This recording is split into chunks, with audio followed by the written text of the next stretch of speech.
The research vessel Prometheus shuddered violently as it broke apart in Zephyros' atmosphere. Dr. Alina. Skez gripped her emergency beacon, watching through the escape pod's small window as her life's work burned up in the alien sky. She had come so far to study the mysterious Zephyrian species, only to crash land on their forbidden world. The pod hit the ground with a bone-jarring impact. Lena's head struck the side panel, sending stars across her vision. When the world stopped spinning, she found herself in a forest, unlike anything on Earth. Towering crystalline trees cast rainbow shadows through their translucent leaves, while bioluminescent flowers pulsed gently in the perpetual twilight. She stumbled from the wreckage, her left arm hanging uselessly at her side. Blood trickled down her forehead as she surveyed her surroundings. According to her research, Zephyrians were highly territorial and considered humans a deadly threat. It's not because humans were dangerous, but because Zephyrians were. A twig snapped behind her.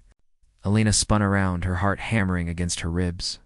Through the prismatic undergrowth, a figure emerged that made her breath catch in her throat. He stood nearly 7 feet tall, his skin shimmering with an opalescent quality that shifted between deep purple and silver. Intricate patterns of light pulsed beneath his flesh, creating mesmerizing designs that seemed to flow like liquid starlight. His face was angular yet beautiful, the eyes the color of molten gold that seemed to see straight through her. This was Kethfer, though Alina didn't know his name yet. He was a warrior of the Shadow Clan, trained from birth to protect Zephyrian territory from outsiders. His hand rested on the hilt of a weapon that hummed with energy, but he made no move to draw it. "Human," he said, his voice carrying the melodic undertones that characterized his species. "You should not be here." Alina raised her good hand slowly, trying to appear non-threatening. "My ship crashed. Ow. I'm injured and alone. I mean no harm to your people." Kethper's golden eyes studied her with an intensity that made her skin tingle. She had read about Zephyrian toxins in her research. Their skin secreted powerful neurotoxins that could kill a human with mere contact. It was why the two species had never successfully made peaceful contact. "Your kind dies from our touch," he said, taking a step closer. "Yet you do not flee." "Running won't change biology," Alina replied, surprised by her own calm tone. "Besides, where would I go?" Something flickered across Kethfer's features, an expression she couldn't quite read. He had expected her to cower or beg as the few humans he had encountered before had done. Instead, she stood her ground, studying him with the same scientific curiosity he felt toward her. "You were bleeding," he observed, noting the cut on her forehead. "Head wounds always look worse than they are," Alina said, though she was beginning to feel dizzy. Kethfer found himself in an impossible situation. His duty demanded he report the human intrusion to the clan elders, who would order her immediate elimination. Oh. But something about this small, injured female stirred emotions he had never experienced. Her scent was different from other humans he had encountered, lacking the sharp edge of fear that usually accompanied their kind. "There is shelter nearby," he said finally, making a decision that went against everything he had been taught. "You need medical attention." Alina blinked in surprise. "You're helping me? The toxins?" "I will not touch you," Kethfer replied, though the promise felt like swallowing glass. "Follow me. Stay close, but maintain distance." They moved through the crystal forest in silence, Kethfer leading while Alina struggled to keep up. Her vision blurred periodically, and she stumbled several times. Each near fall, making Kethfer's muscles tense with the urge to catch. The shelter turned out to be a natural cave formed by the intersection of several massive crystal formations. Inside, bioluminescent moss provided gentle lighting, creating an almost ethereal atmosphere. "Sit," Kethfer instructed, gesturing to a smooth stone formation. Alina obeyed, exhaustion finally overwhelming her adrenaline. She watched as Kethfer moved around the cave, gathering supplies. His movements were fluid and graceful, like a dancer who had memorized every step of a complex routine. "Why are you helping me?" she asked suddenly. Cap single quotes for his preparations. "I do not know," he admitted. "By all logic, you should be dead already." "Charming," Alina muttered. then immediately regretted her sarcasm. Sorry, it's been a difficult day. To her surprise, Kethfer's lips curved in what might have been amusement. Indeed, it is not every day I find myself harboring a human. He moved closer, carrying what appeared to be medical supplies, then stopped just out of arm's reach. Space between them seemed to crackle with tension. I must clean your wounds, he said quietly, but I cannot touch you without. Without killing me, Alina finished. I know. Their eyes met across the small distance, and something passed between them, understanding perhaps. A recognition of a connection that defied every law of biology and society that governed their worlds. Kethfer knelt just beyond arm's reach, his golden eyes reflecting the cave's soft luminescence. In his hands, he held a device that looked like crystalline surgical instruments fused with living light. There is a way, he said quietly, his voice carrying notes of uncertainty. My people developed healing techniques that do not require direct contact. Alina watched as he activated the device. Beams of pale blue energy emerged, scanning her injuries with precision that would make human medical technology seem primitive. The light felt warm against her skin, and she found herself relaxing despite the strangeness of the situation. How does it work? She asked, her scientific mind overriding her exhaustion. Bioharmonic resonance, Kethfer explained, guiding the healing light over her wounded arm. We can stimulate cellular repair through frequency manipulation. The pain in Elena's arm began to fade, replaced by a pleasant tingling sensation. She marveled at the technology even as she studied its wielder. Kethfer's concentration was absolute, his luminescent patterns pulsing in rhythm with the healing device. Your skin, she said suddenly. The patterns change when you're focused. Kethfer's hands stilled for a moment. You can see them? Of course, they're beautiful. No human had ever described a Zephyrian's bioluminescence as beautiful before. Most couldn't see the patterns at all, their visual spectrum too limited. Those who could typically describe them as alien, frightening, or unnatural. Most of your kind see only the danger we represent, Kethfer said, resuming his work on her injuries. Most of my kind haven't had the chance to really look, Alina replied. Fear has a way of blinding us to beauty. The healing process took several hours. As Kethfer worked, they talked in quiet voices about their respective worlds, their people, their dreams. Alina learned that Kethfer was considered unusual among his clan for his interest in other species. He had always wondered what lay beyond Zephyros's borders. Why'd you become a warrior if you're curious about outsiders? Alina asked. Kethfer's patterns dimmed slightly. Because warriors are the only ones permitted contact with other species, even if that contact means elimination of threats. I thought it might be my only chance to satisfy my curiosity. And now, their eyes met again, and Alina felt something shift in the space between them. The air seemed charged with possibility and danger in equal measure. Now I find myself hoping you will stay, Kethfer admitted. Alina's heart skipped. That's impossible. Your people, my people, the toxins. Perhaps impossibility is simply a challenge waiting to be overcome, Kethfer said softly. As the healing light finished its work, Alina flexed her arm in amazement. The bone had been completely mended, the cut sealed without so much as a scar. But more miraculous than the healing was the realization that she felt no fear of the being who had saved her.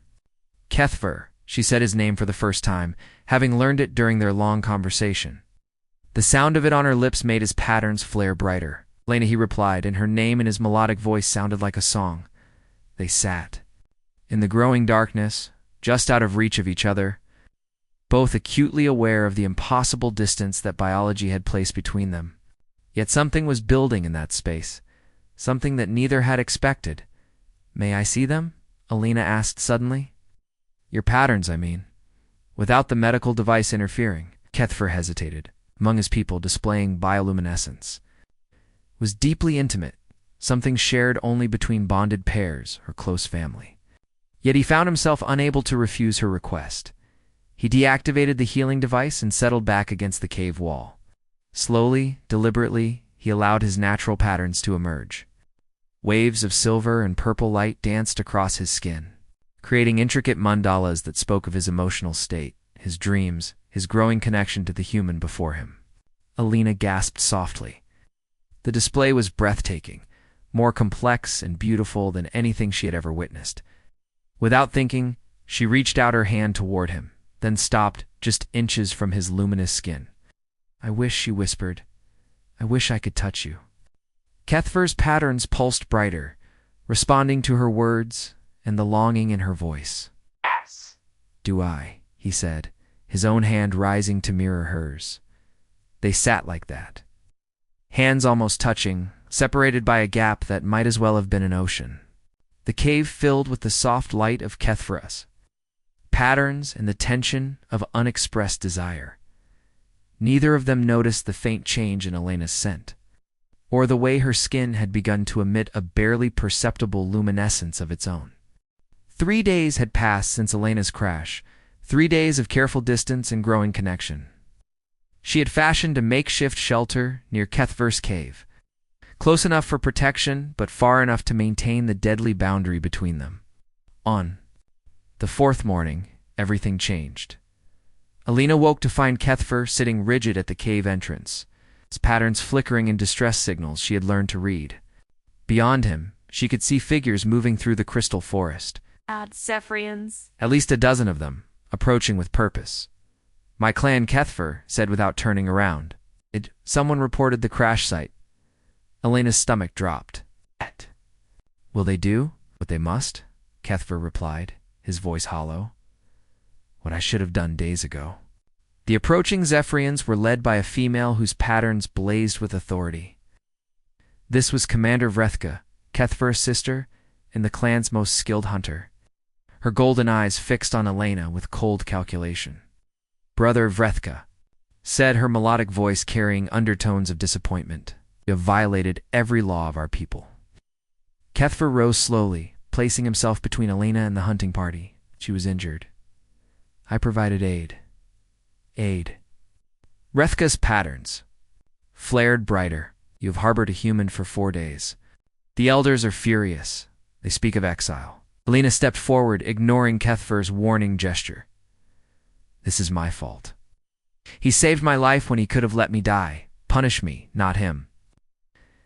Vrethka studied Elena with surprise. Most humans cowered in the presence of multiple Zephyrians. This one stood straight, meeting her gaze without flinching. "Human," Vrethka said, "you speak as though you understand the gravity of this situation. Do you comprehend what your presence here means?"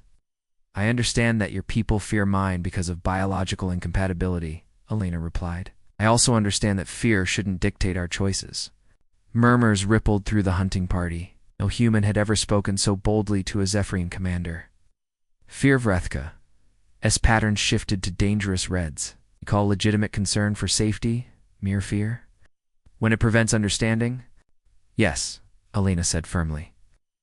"Your brother risked everything to show kindness to a stranger. That should be celebrated, not punished."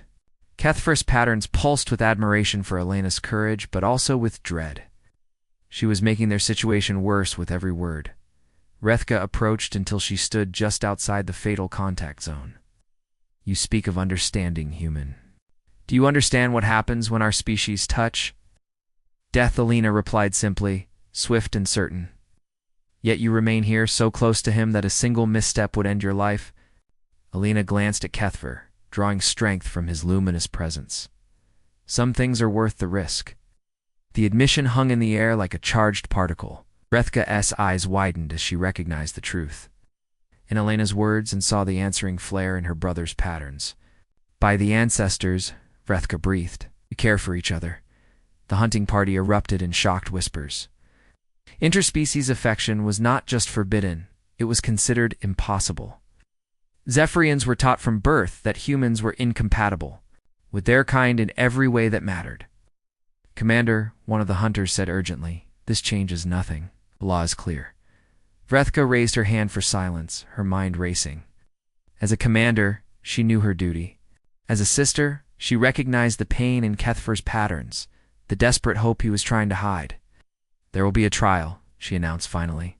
"The elders will decide both your fates." "No," Kethver stepped forward. "Elena is innocent. In this, I am the one who chose to break our laws." "I chose to stay," Elena added. We made these choices together. Rethka looked between them, seeing something she had never expected to witness. Genuine love transcending every barrier that should have made it impossible. Then, together, you will face the consequences, she said quietly, as the hunting party prepared to escort them back to the clan's stronghold. Alina felt Kethfer move closer to her side. Not close enough to touch, never that, but close enough that she could feel the warmth radiating from his luminescent skin. "Whatever happens," he whispered, "I do not regret these days." "Neither do I," Alina replied, though her heart raced with fear for what lay ahead. They began the journey to the Zephyrian settlement, walking side by side but separated by the cruel mathematics of biology. Neither of them noticed that Elena's skin had begun to glow more brightly in response to stress, or that Kethfer's toxin levels were fluctuating in ways they never had before. Love, it seemed, was already changing them in ways science couldn't explain. The Zephyrian council chamber was a marvel of crystalline architecture, its walls alive with flowing patterns of light that responded to the emotions of those within. Alina stood in the center of the great circle, surrounded by 12 elders, whose bioluminescent displays created a galaxy of judgment around her. Elder the Shrun, eldest of the council, spoke first. His patterns were ancient and complex, telling stories of loss and wisdom accumulated over centuries. Human Alina Vasquez. His voice resonated through the crystal chamber. "You stand accused of violating the sacred boundary between our peoples? How do you answer?" "Guilty," Alina replied, without hesitation, but not ashamed. Gasps echoed through the chamber. Beside her, Kethfer's patterns flared with pride and terror in equal measure. Elder the Strunes luminescence shifted to curious blues. "Explain yourself, human," Alina straightened, drawing on reserves of courage she didn't know she possessed. "Your laws exist to protect your people from harm. I understand that. But they also exist out of fear of the unknown. I've spent 4 days with Kethfer. I've seen his kindness, his curiosity, his honor. If knowing him is a crime, then I'm proud. To be guilty?" And yet another elder interjected, "One touch would have killed you. Does that not prove the wisdom of our laws?" "One touch might have killed me," Alina corrected. "But we'll never know unless someone is brave enough to try." Chamber fell silent except for the soft humming of the crystal walls. What Alina had just suggested was unthinkable. A deliberate violation of the most fundamental law of Zephyrian society. Kaf stepped forward. "Elders, I request trial by ordeal." Elder the Shrunes pattern shifted to shocked silver. "Kethfer, you cannot be serious." "I am," Kethfer replied, his voice steady despite the fear coursing through him. "If our laws are truly just, then let them be tested. I request the right to undergo toxin suppression." Chamber erupted in chaos. Toxin suppression was a legendary procedure, mentioned in ancient texts but never attempted. It involved using bioharmonic frequencies to permanently alter a Zephyrian's natural toxin production, theoretically making safe contact possible. It was also potentially fatal. Elder the Shran raised his hand for silence. "The procedure you describe is theoretical. At best, no Zephyrian has ever attempted it and survived." "Then I will be the first," Kethfer said firmly. Alina grabbed his arm, then jerked her hand back as she realized what she'd almost done. "Kethfer, no. You could die. If I don't try, we'll live forever apart," he replied, his golden eyes meeting hers. "What kind of life is that?" Elder Deshran studied them both for a long moment. In all his centuries, he had never seen a connection like this between members of different species. It challenged everything he thought he knew about the nature of love and compatibility. "If you survive," he said slowly, "it would prove nothing except that you were willing to die for this human." "Isn't that proof enough?" Kethfer asked. Another elder, Vrethka, stepped forward. Alina was surprised too. "See Kethfer's sister among the council." "I have been monitoring this human since her arrival," Vrethka announced. "Her biosigns show unusual readings. Her cellular structure appears to be adapting to our environment." Alina blinked in surprise. "Adapting how?" "Your body is producing compounds I have never seen in human physiology," Vrethka explained. "Compounds that may provide natural resistance to our toxins." Elder Theshron's patterns brightened with scientific curiosity. You believe she may already be immune? There is only one way to find out, Vrethka said quietly. The chamber fell silent as the implications sank in. They could test Elena's immunity, but if they were wrong, she would die instantly. I'll do it, Elena said, before anyone could object. Alina, no. Kethver moved as close to her as he dared. The risk is too great. The risk is mine to take, she replied, then turned to face the council. If I am immune, it proves that barriers between our peoples can be overcome. If I'm not, then at least we'll know we tried. Elder Theshron looked around the circle of his fellow elders, seeing doubt, fear, and curiosity warring in their patterns. This is unprecedented, he said finally, but these are unprecedented circumstances. He gestured to two council members. Prepare the bioharmonic scanners. We will monitor every aspect of this contact. If Alina shows any sign of toxin poisoning, we will intervene immediately. And if the intervention fails, another elder asked. Then, we will learn from her sacrifice, Alina said quietly. And maybe next time, someone else will succeed where we failed. Kethver's patterns blazed with love and terror as he realized Alina was determined to risk everything for the possibility of touch. In that moment, he understood that she was braver than any warrior he had ever known. The testing chamber hummed with crystalline energy as bioharmonic scanners surrounded Alina and Kethver. 12 pairs of ancient eyes watched from the observation gallery as two beings, prepared to challenge the fundamental laws that had kept their species apart for millennia. Alina stood at the center of the scanning array, her heart pounding so hard she was certain everyone could hear it. Across from her, Kethver waited at the edge of his own circle, his patterns cycling through every emotion from terror to hope. Biosigns are stable, Vrethka announced from the control station. Toxin levels in Kethver are at normal ranges. Elena's cellular activity shows continued adaptation. Elder Theshron leaned forward in his observation throne. Begin the approach. Slowly, carefully, Alina and Kethver began walking toward each other. The scanners tracked every heartbeat, every breath, every microscopic change in their biological systems. 3 feet apart. 2 feet, Alina could see individual patterns of light dancing beneath Kethver's skin, could smell the ozone-like scent that surrounded all Zephyrians. 1 foot. Kethver's golden eyes reflected her face, and she saw her own wonder mirrored there. Alina, he whispered, if this goes wrong, ... It won't, she said, with more confidence than she felt. I can feel it. Something's different about me. Different about us. They stopped just inches apart, the same distance they had maintained. In the cave, but now surrounded by the most advanced monitoring equipment on Zephyros. Toxin exposure should begin at 6 inches, Vrethka announced, tension clear in her voice. Lena's readings show no signs of poisoning. Elder Theshron's patterns shifted to amazement. Possible. Perhaps Kethver said softly, impossibility was the wrong word all along. He raised his hand slowly, palm outward. Elena mirrored the gesture until their palms hovered a breath apart. The scanners shrieked with activity as they detected something unprecedented.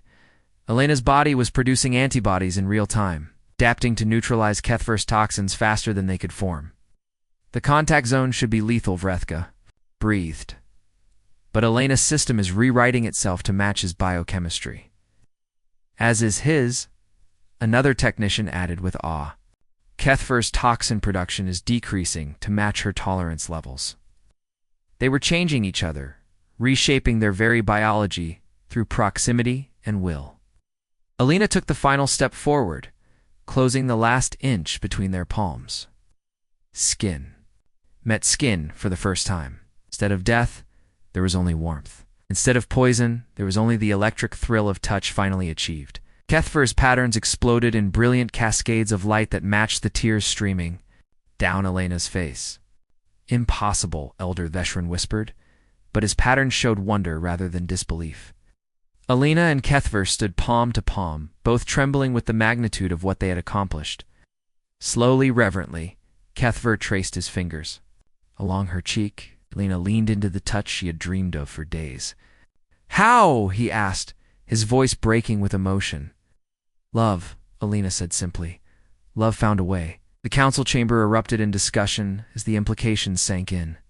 If two beings could adapt to each other so completely, what did that mean for the barriers between their species? Elder Theshran rose from his throne, his ancient patterns showing colors none of the younger Zephyrians had ever seen.